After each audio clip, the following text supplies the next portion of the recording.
Boa noite, irmãos, graça e paz. Estamos aí ao vivo. Aguardar aí um pouco a entrada dos irmãos.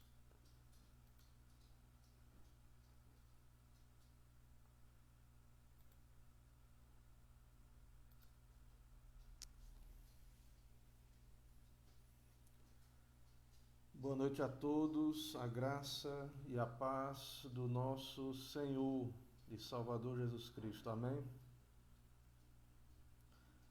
Enquanto eu aguardo aí os irmãos entrarem na nossa live, eu vou compartilhar aqui a nossa live na página da igreja e vocês vão aí me avisando aí se tá bom o som, a imagem também está transmitindo ok.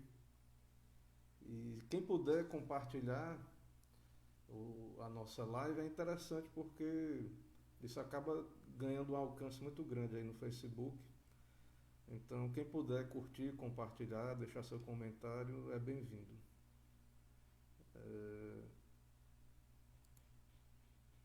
Esperando aí os irmãos da Igreja Presbiteriana Betel de Alagoinhas. Esperando aí também amigos, convidados. Sejam bem-vindos todos aí.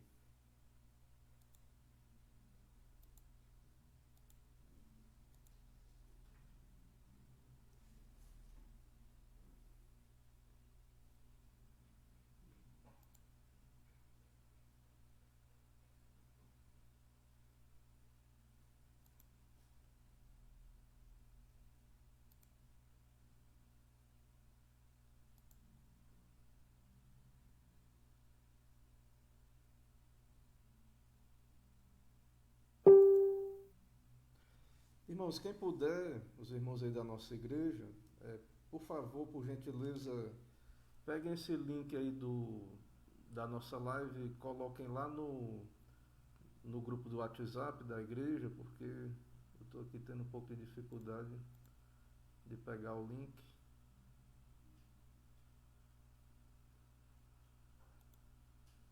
Por gentileza, os irmãos, vejam aí.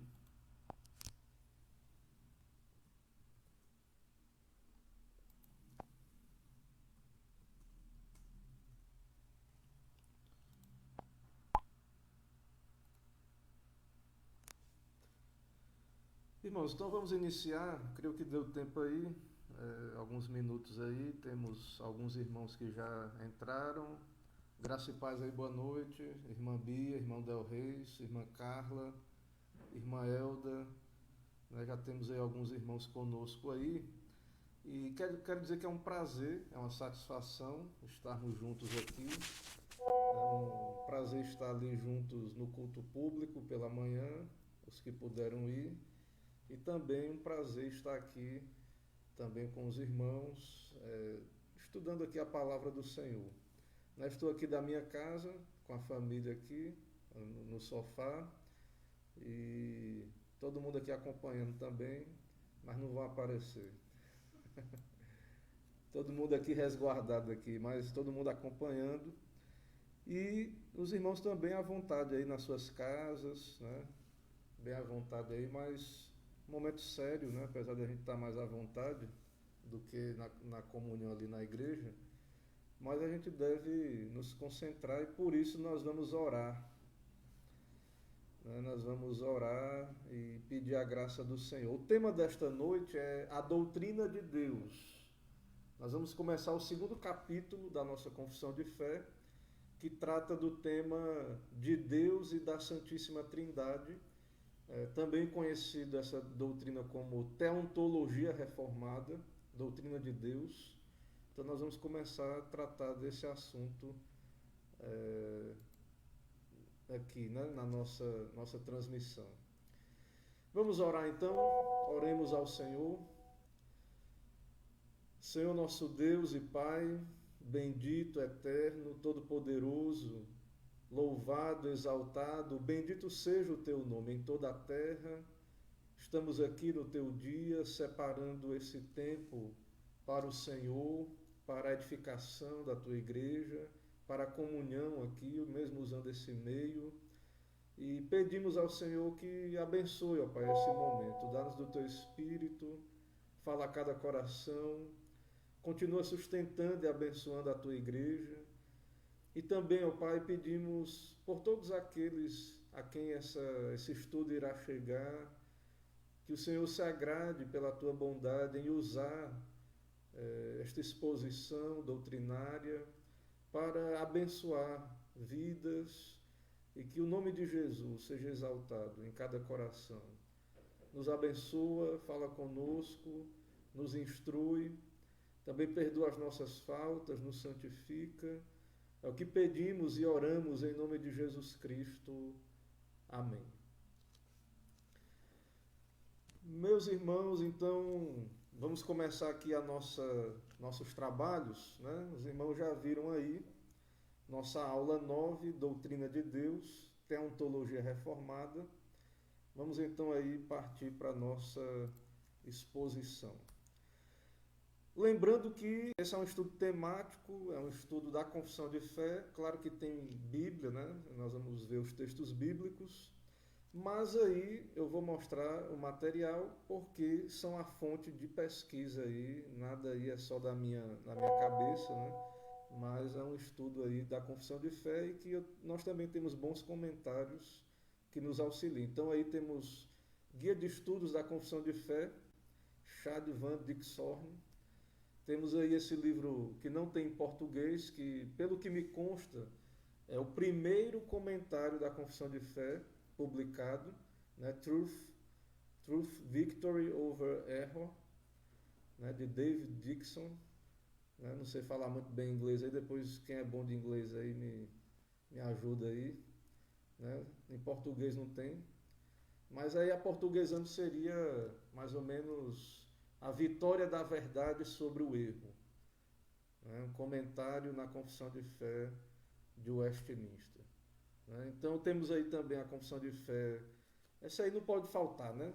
Essa aí é a clássica. A Confissão de Fé de Westminster, comentada por Alexander Hodge, né? O filho do Charles Hodge.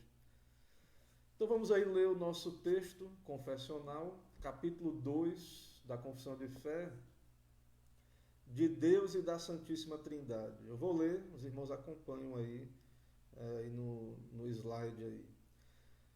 Há um só Deus vivo e verdadeiro, o qual é infinito em seu ser e suas perfeições. Ele é um Espírito puríssimo, invisível, sem corpo, sem membros, não sujeito a paixões ou sem paixões. É imutável, imenso, ilimitado, eterno, incompreensível, onipotente, onisciente, santíssimo, completamente livre e absoluto, e tudo faz segundo o conselho da sua própria vontade, que é reta e imutável, e para a sua própria glória. É cheio de amor, gracioso, misericordioso, longânimo, muito bondoso, perdoando a iniquidade, transgressão e pecado, verdadeiro galardoador dos que o buscam, e contudo justíssimo e terrível em seus juízos, pois odeia todo o pecado, de modo algum terá por inocente o culpado. Que bela descrição de Deus, né? de quem Deus é, feita aí pelos nossos irmãos, né? Os teólogos lá de Westminster, e muita gente não tem a mínima noção, né? dessa descrição aí de quem é Deus, e até mesmo nós precisamos conhecer mais, ouvir mais pregações, estudos sobre esse assunto. Então, estudar os atributos de Deus, estudar quem Deus é e quem Ele não é também, né? Os erros, as heresias, é um assunto muito interessante que a nossa confissão de fé nos traz e que nós vamos começar a ver hoje aqui. Na próxima aula eu quero trazer em detalhes a questão dos atributos de Deus, todos eles, né? Pelo menos a maioria, os mais importantes. Também a questão aí da doutrina da Trindade também. Mas aqui essa aula é mais introdutória desse capítulo, mas fica aí, né, nós com esse belo texto aí, junta com as Escrituras, e esse texto aí ele já fala muito ao nosso coração e revela aí quem Deus é, né? Quem Deus é. Então, a resposta longa que queremos tratar na nossa aula. Irmãos, são muitos versículos nessa sessão. Tem a lista dos versículos, né? São muitos versículos mesmo. Então, não seria interessante, seria contraproducente eu ler todos os versos, mas eu vou ler alguns. E à medida que vamos discorrendo o assunto, então outras referências vão sendo citadas, mas fica aí o desafio para os irmãos depois pesquisarem aí a cada referência e verificar, né, como a nossa confissão de fé descreveu aí cada ponto aí dessa sessão. O primeiro versículo bíblico que fala do nosso Deus, que é o único Senhor, está em Deuteronômio 6,4. Ouve Israel, o Senhor nosso Deus é o único Senhor. Então a confissão de fé, no capítulo 2, ela começa dizendo: há um só Deus vivo e verdadeiro. Só há um Deus. E lá no texto de Deuteronômio 6 diz: ouve Israel, o Senhor nosso Deus é o único Senhor. Só há um Deus que se revela nas Escrituras. E aí, no outro texto aí, de 1 Coríntios 8, de 4 a 6, nós vamos ver Paulo ali descrevendo, em 1 Coríntios 8, de 4 a 6, essa questão da comida sacrificada aos ídolos. E ele vai dizer, então, aí, que no tocante à comida sacrificada a ídolos, sabemos que o ídolo de si mesmo nada é no mundo, porque não há senão um só Deus. Então, os ídolos, né, eles não são reais, são criação, né, dos homens. Na verdade, em outro momento, Paulo vai dizer que a comida sacrificada aos ídolos é sacrificada a demônios, né, a esses espíritos caídos, né, anjos caídos. Mas só há um Deus. E ele diz aí no verso 5, 1 Coríntios 8, veja o verso 5 aí. Porque ainda que há também alguns que se chamem deuses, quer no céu ou sobre a terra, como há muitos deuses e muitos senhores, todavia para nós há um só Deus, o Pai, de quem são todas as coisas e para quem existimos, e um só Senhor Jesus Cristo, pelo qual são todas as coisas e nós também por ele. Então a palavra de Deus, a Escritura, é muito clara nesta verdade de que só há um Deus, o Deus Criador, o Deus que se revelou a Israel, o Deus vivo e verdadeiro que estamos considerando nesta noite aqui. Próximo verso, Jó 11, 7 a 9. Livro de Jó, lá no Antigo Testamento, né, literatura poética, Jó 11, 7 a 9, diz assim: porventura desvendarás os arcanos de Deus, ou penetrarás até a perfeição do Todo-Poderoso? Como as alturas dos céus é a sua sabedoria. Que poderás fazer? Mais profunda é ela do que o abismo. Que poderás saber?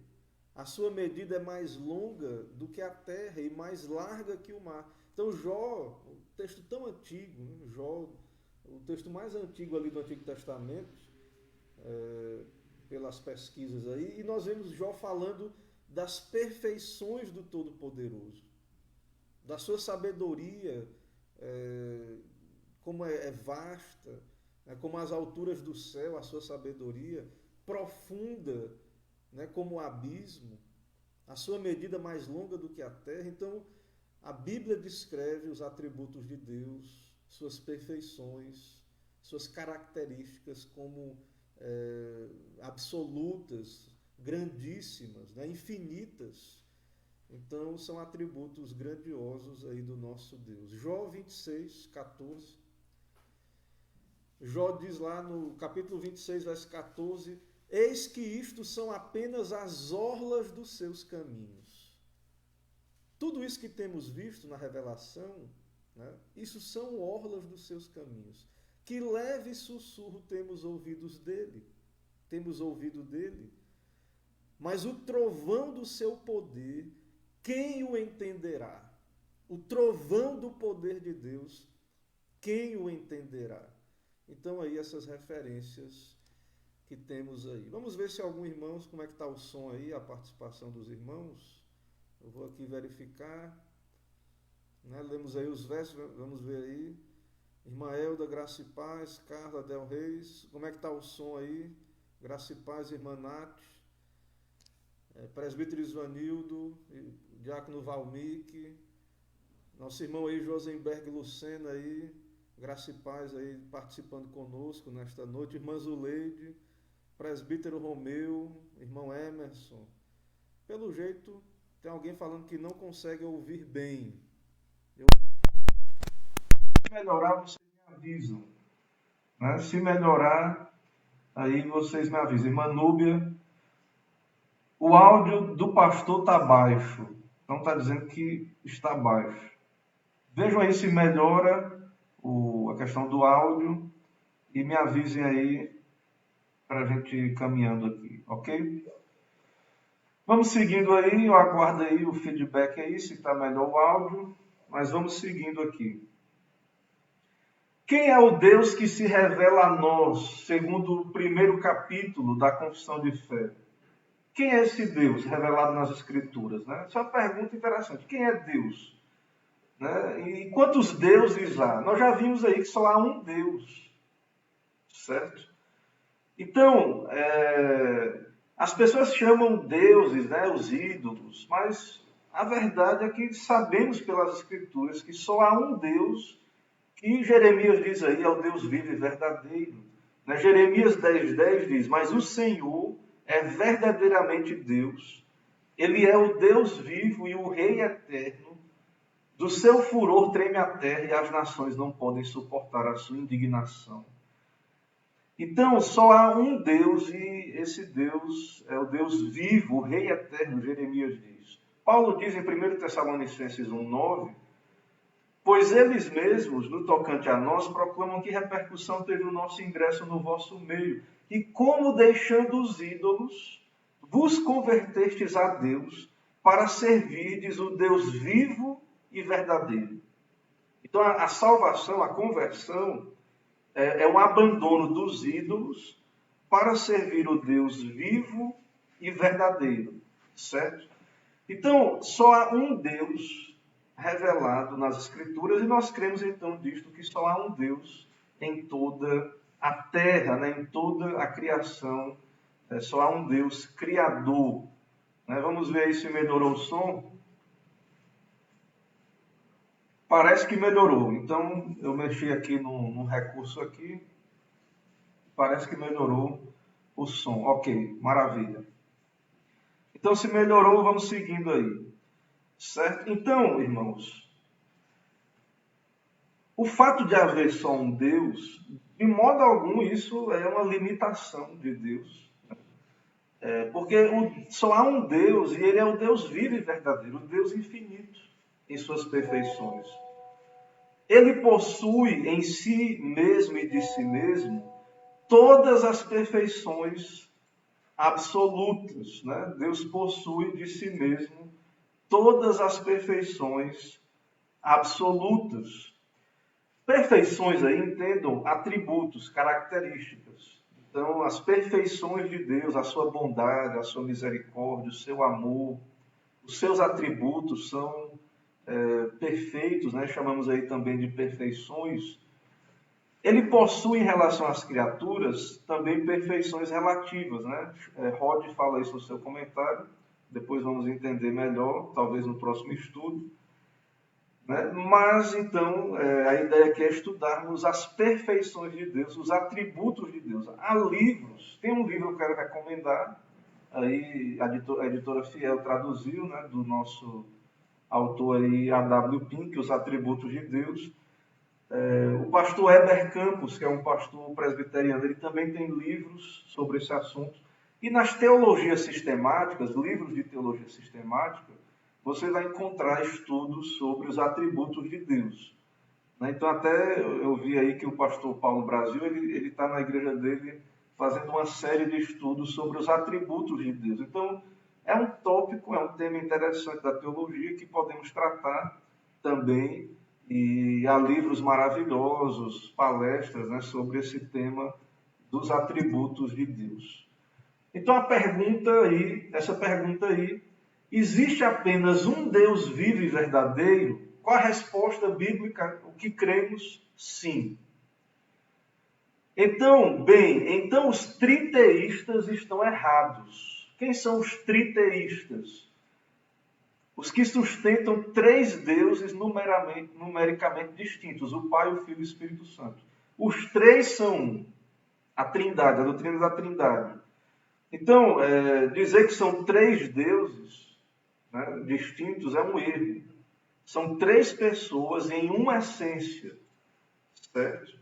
E aí, o Sproul ele vai falar no livro dele o que é a Trindade, que também é um material recomendado aí, esses materiais de Sproul, esses livretos aí, né? Então, no seu livro, o que é a Trindade, ele vai dizer que a igreja tem usado a palavra Trindade para fechar a boca dos hereges, aqueles que ensinam o triteísmo, a ideia de que há três deuses, e que negam as tripersonalidades de Deus, por insistir em algum ponto de vista do unitarianismo. Tem os que dizem que há três deuses, né? E os que dizem também que não há três pessoas, né? Que só Deus Pai é Deus e Deus Filho não é Deus, o Espírito Santo. O fato, irmãos, o que o Sproul está querendo dizer aí é que a crença na Trindade é uma espécie de chibolete para sabermos se somos fiéis ou não. Chibolete, lá no livro dos Juízes, era uma técnica que foi usada ali para detectar a tribo da pessoa, né? Então, pelo sotaque, nós sabemos se alguém é da Bahia, do Sul, do Sudeste, de São Paulo, se é do Ceará ou de outro lugar. Então, pela crença na Trindade, nós podemos saber se a pessoa é cristã mesmo, de fato. Se ela crê no Deus da Bíblia. Então, triteísmo, unitarianismo, isso são erros no entendimento da doutrina da Trindade. Certo? Também tem outro erro, que Agostinho de Hipona caiu nele, né? Que é o erro dos maniqueus. Os maniqueus sustentam que existem dois deuses, diversos e opostos. Um Deus bom, o autor e a causa de todas as coisas boas e imateriais, sendo Deus do Novo Testamento, e outro mal, o diabo, o autor e a causa de todas as coisas más e materiais, sendo Deus do Antigo Testamento. E nós rejeitamos essa ideia de que há duas forças no universo, que as duas são Deus, o bem e o mal. Não, só há um Deus vivo e verdadeiro. Então, veja que o maniqueísmo, né, e essa coisa meio gnóstica, né, que o Deus bom só criou coisas espirituais. Então, seria o Deus do Novo Testamento, que é bom. E o Deus que criou a matéria seria um Deus mau, né? Seria o diabo, na verdade, né? O Deus do Antigo Testamento. Então, nós rejeitamos em absoluto essa visão de Deus, né? do maniqueísmo. Então, percebe, irmãos, que eu estou trazendo isso aqui, eu estou trazendo essas ideias aí, esses erros, para os irmãos perceberem que quando a gente fala assim, só há um Deus, na Trindade, para nós que somos cristãos bíblicos, para nós isso é ponto pacífico. Mas há vários grupos, há várias seitas, né, que rejeitam a doutrina bíblica de Deus e da Trindade. Então é importante percebermos isso. É importante percebermos que nem todos creem como nós cremos, até para você evangelizar, para você conversar com alguém e saber do que está falando. Então é muito importante isso. Vamos ver se tem alguma pergunta aí, até esse momento. Né? Parece que o som melhorou, mas não sei se tem pergunta. Então vamos seguindo aí na nossa transmissão. Esse Deus que se revela na Escritura é o Deus que é Espírito. Lembra lá do encontro de Jesus com a mulher samaritana? Ele diz ali claramente que Deus é Espírito, e aí a referência é João 4,24, e importa que seus adoradores o adorem em Espírito e em verdade. Certo? Então, Deus é um ser espiritual, ele é invisível. Paulo diz isso em 1 Timóteo 1,17. Assim ao Rei eterno e imortal, invisível, Deus único, honra e glória pelos séculos dos séculos. Amém. Então, o Deus que se revela na Escritura é um Deus que é espírito, ele é invisível. Ele não tem matéria, nesse sentido ele é totalmente distinto de nós, embora nós temos também espírito, somos criados à imagem de Deus, mas nós temos corpo e alma, corpo e espírito. Os anjos também são seres que são espírito, não têm corpo. Mas Deus, nós sabemos pelas Escrituras que Deus não tem corpo na sua essência. Cristo encarnou, ele assumiu a nossa natureza, um corpo e uma alma humana. Mas, originalmente, na sua natureza eterna, o ser de Deus é um ser espiritual. Deus é espírito, ele não tem matéria. Deuteronômio 4, 15 a 16, lá no Antigo Testamento, né? No livro lá de Moisés, é dito aí, Deuteronômio 4, 15 a 16, guardai, pois, cuidadosamente a vossa alma, pois aparência nenhuma vistes no dia em que o Senhor vosso Deus vos falou em Horebe, no meio do fogo. Vocês não viram aparência nenhuma, forma nenhuma. Para que não vos corrompais e vos façais alguma imagem esculpida na forma de ídolo, semelhança de homem ou de mulher. É por isso, irmãos, e Deus diz para não fazermos ídolos, né, porque isso atenta contra a essência de Deus, a natureza de Deus.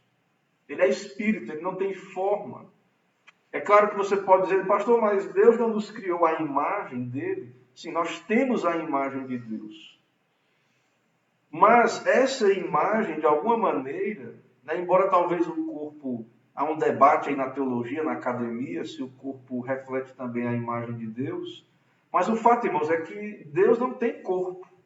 Ele assumiu essa carne quando Jesus veio, ele assumiu a nossa carne, mas Deus é espírito. É isso que a confissão de fé está argumentando. Eu vou voltar lá na confissão de fé, antes de avançarmos, só para revermos aí. Ó. Veja, aí depois, mais um pouquinho na frente, veja, acompanha, ele diz assim, ó, ele é um espírito puríssimo, invisível, sem corpo, sem membros, não sujeito a paixões ou sem paixões, é imutável, imenso e limitado. O corpo, ele é limitado. A matéria é limitada. Então, o Deus que se revela na Escritura é um Deus imutável, imenso, eterno, incompreensível, onipotente, onisciente. Esses atributos, irmãos, que estamos vendo aí, a própria natureza de criatura, de corpo, ela nos limita, né? E Deus é totalmente diferente de nós nesse sentido. E ele é espírito, né? Deus é espírito, ok? Mas alguém pode dizer, como eu falei, mas os anjos são espíritos também.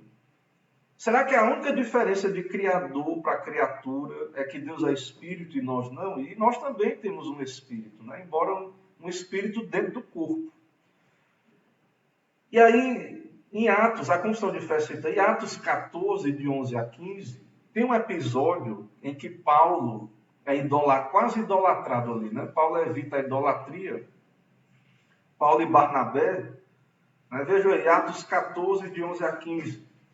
Quando as multidões viram o que Paulo fizera, gritaram em língua licaônica.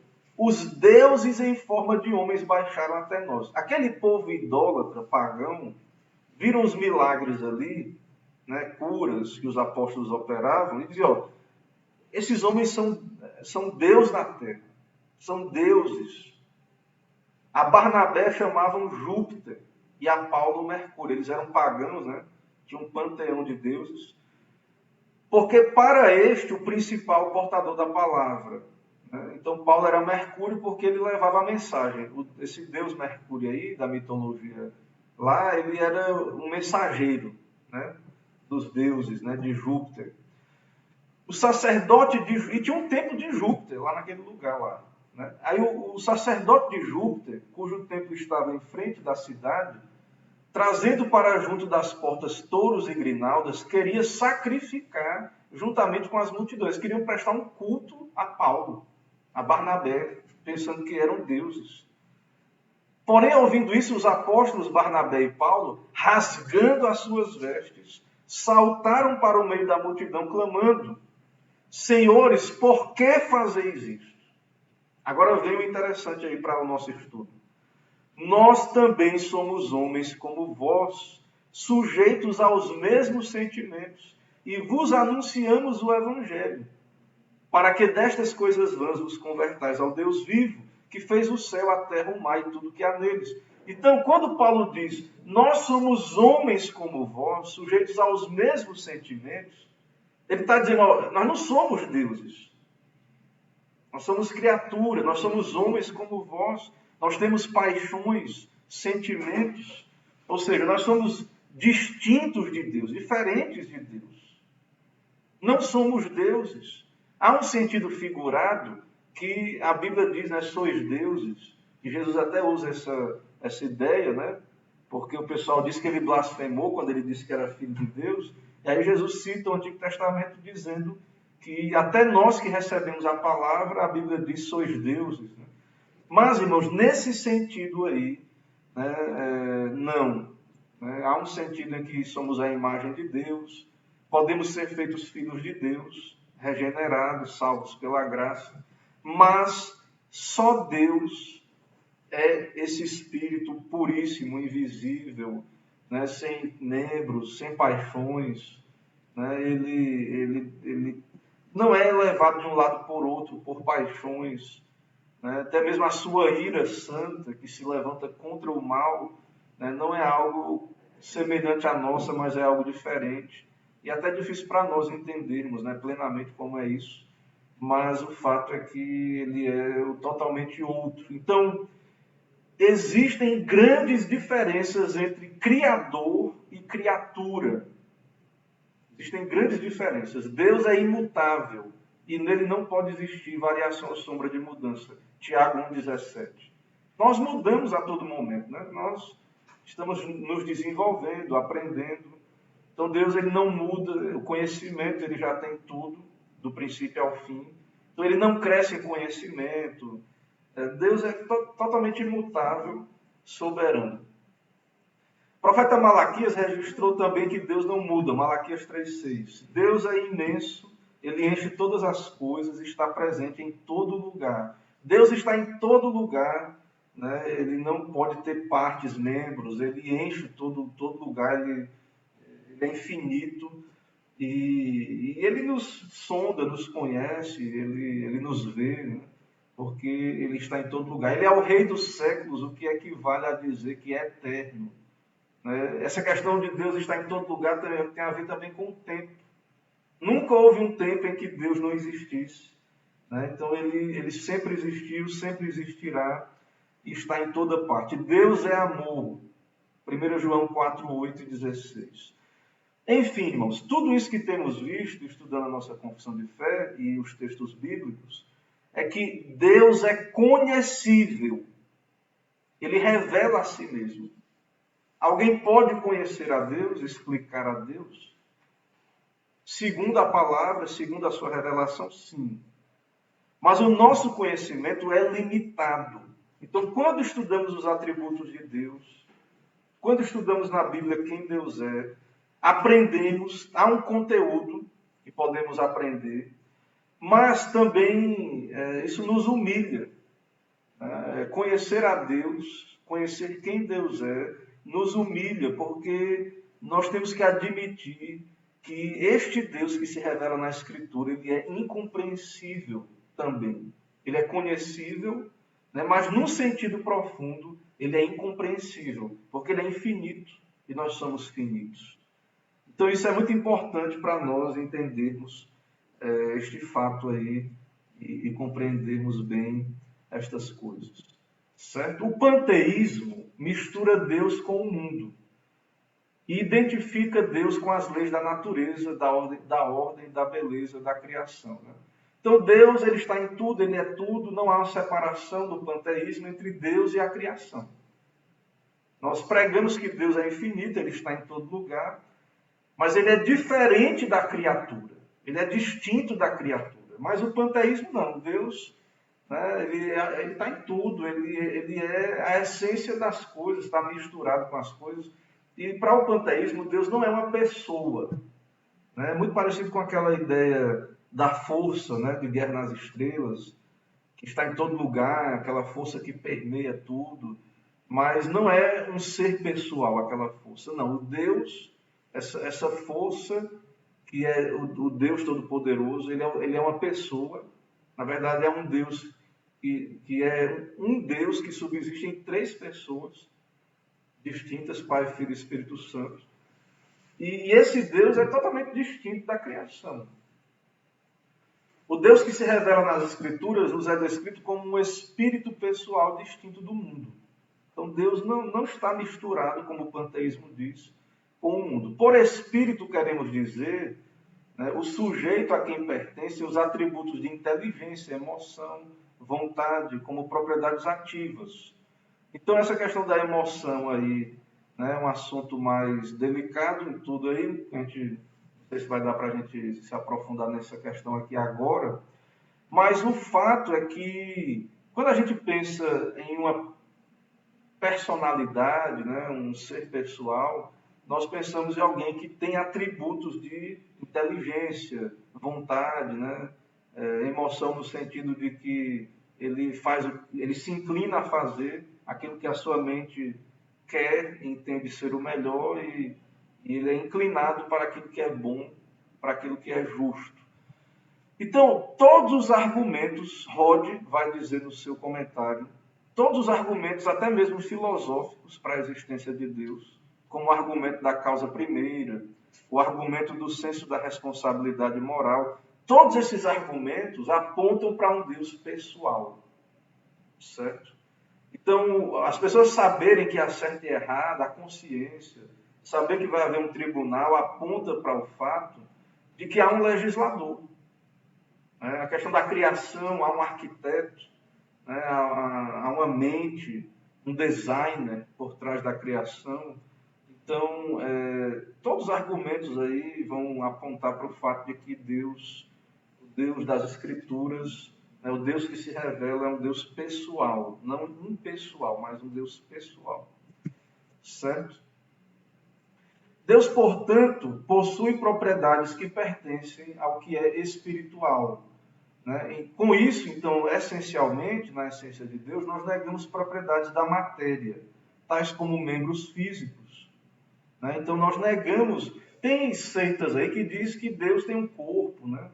Jesus tem um corpo porque ele encarnou, né? Ele foi unido. Mas tem religiões aí que, como os gregos, né, que criam um panteão de deuses que estavam lá, né, no Olimpo e coisa desse tipo. Então, existem pessoas que creem que mesmo Deus, o Pai, né, não só o Filho, mas tem corpo e essas coisas assim que são antibíblicas. A matéria é inconsistente com as perfeições infinitas e absolutas que pertencem à essência de Deus, tais como a simplicidade, imutabilidade, unidade, onipresença. Então, esses atributos de Deus, né, até mesmo a questão de ser criatura, a questão da matéria, vai contra essa ideia aí, né, desse conceito bíblico aí de que Deus é infinito. Certo? Quando as Escrituras, em condescendência com nossa debilidade, expressam o fato que Deus ouve, dizendo que Ele possui ouvidos. Ah, pastor, mas a Bíblia diz que Deus tem o braço, a quem foi revelado o braço do Senhor, né, os ouvidos. E aí as pessoas pensam, imaginam Deus, né, então, com corpo, né, com ouvido, com olhos, com braço. Então, essa é uma linguagem para que possamos entender na nossa debilidade. Porque nós, irmãos, somos espíritos, mas temos um corpo, e nós exercemos nossas funções por meio dos membros do corpo. Nós exercemos nossas faculdades espirituais por meio de órgãos físicos. Mas Deus não precisa de ter uma boca para falar. Né? Deus não precisa disso. A gente não entende perfeitamente como é, mas esse é o fato, né, que aprendemos aí da Escritura e desse nosso estudo. E Também a Bíblia usa a linguagem humana para algumas reações que a Escritura revela de Deus, como arrependimento, tristeza, zelo, que é uma espécie de ciúme. São também linguagens metafóricas, para que possamos compreender como Deus age com relação a nós. Então, Deus se revela de um modo que possamos compreender. Ele usa uma linguagem, como a gente vai falar com uma criança, você tem que usar uma linguagem adaptada ao nível da criança. Então, Deus se revela dessa maneira, né? Como tendo órgãos, braço, mão, perna, ouvido, sentimentos iguais aos nossos. Aí. Mas como a confissão de fé nos mostra, ele é totalmente distinto.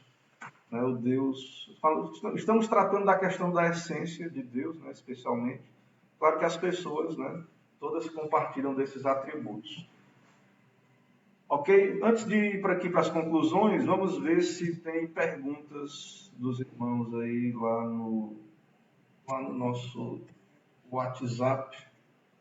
Qual a diferença entre alma e espírito? Eu entendo, minha irmã Zulete, que é a mesma coisa, certo?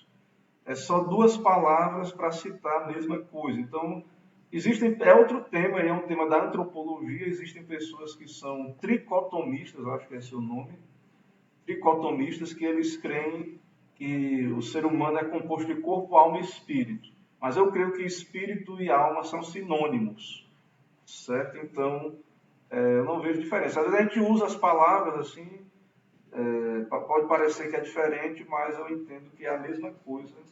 Mas não é o tema assim daqui, é um tema da antropologia, da doutrina do homem, né? Mas a gente pode ser que chegue lá um dia.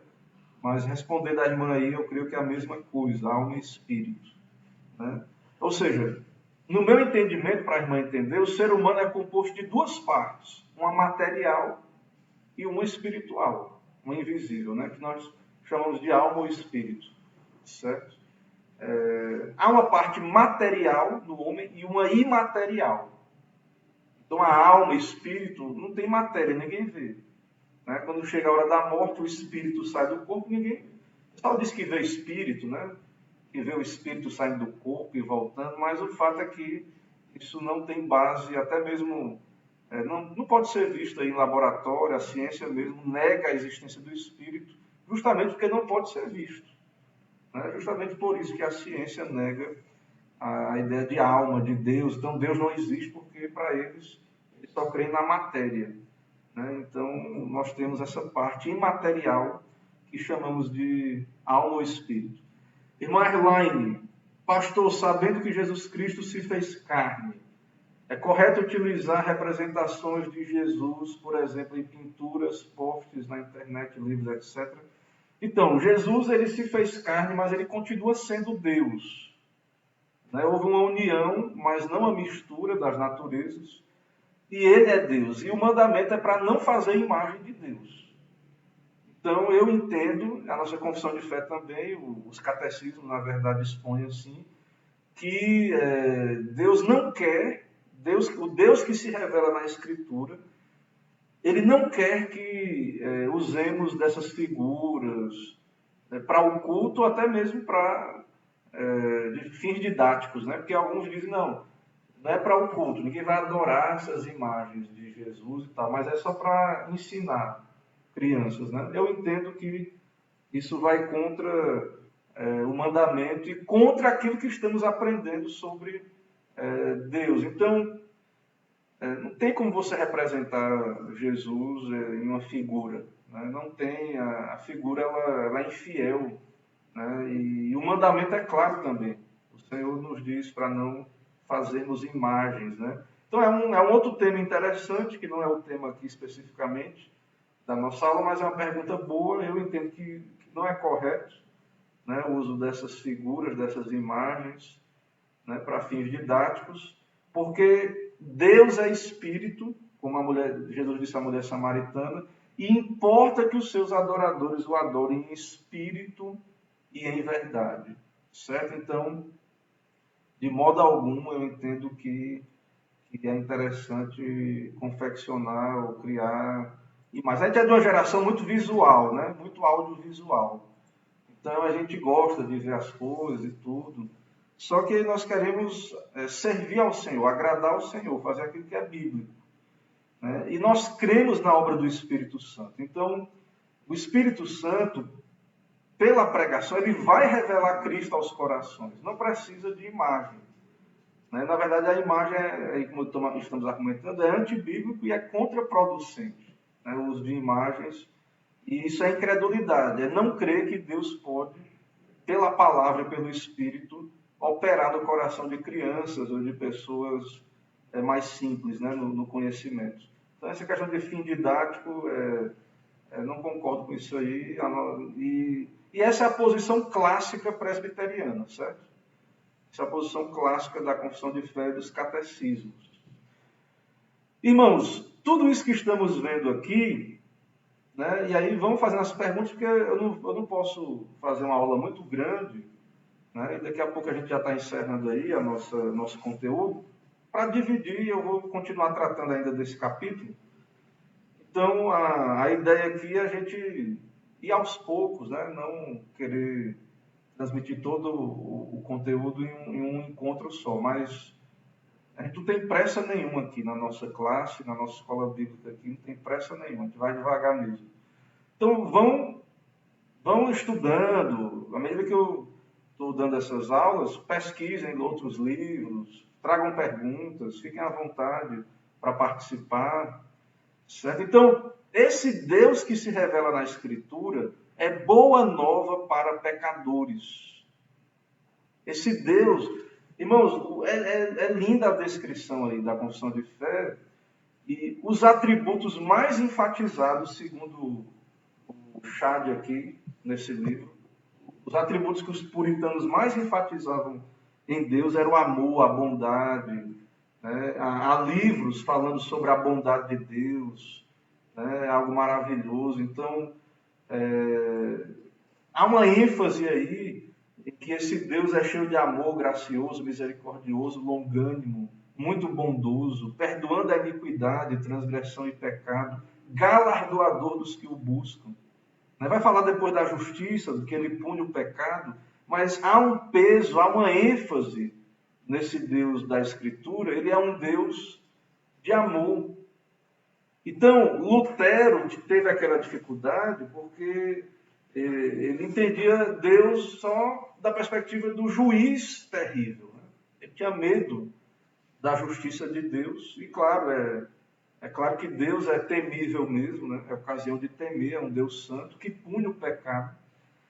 Mas, irmãos, esse Deus nos amou na eternidade, livremente e merecidamente. Ele enviou seu Filho para morrer em nosso lugar. Então, esse Deus é um Deus galardoador dos que o buscam, né? Embora seja um Deus santo que não inocenta o pecado, mas ele providenciou caminho de misericórdia e de perdão em Jesus Cristo.